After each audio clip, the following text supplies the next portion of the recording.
তালিবান শাসনে আফগানিস্তানে নারীদের খেলাধুলা বন্ধ। সেই দেশের নারী খেলোয়াড়দের অনেকেই দেশ ছেড়েছেন। ব্যতিক্রম নন ক্রিকেটাররাও। ইংল্যান্ড, অস্ট্রেলিয়া সহ বিভিন্ন দেশে আশ্রয় নিয়েছেন তারা। আফগানিস্তানের সেই সব নারী ক্রিকেটারদের পাশে দাঁড়ালো আইসিসি। আইসিসি আফগানিস্তানের নারী ক্রিকেটারদের দেশে ফেরাতে হয়তো পারবে না, তবে তাদের মাঠে ফেরাতে উদ্যোগী।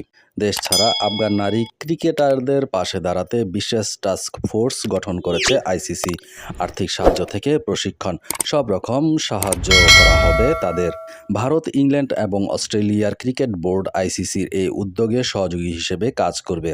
একটি তহবিল গড়ে তোলা হবে আফগান নারী ক্রিকেটারদের জন্য।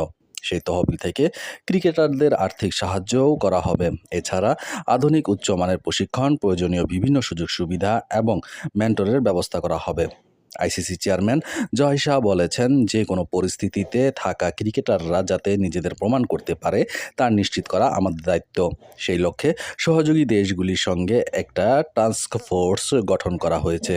ঘরছাড়া আফগান নারী ক্রিকেটারদের যাতে খেলা চালিয়ে যেতে পারে সেই জন্য বিশেষ তহবিল তৈরি করা হবে।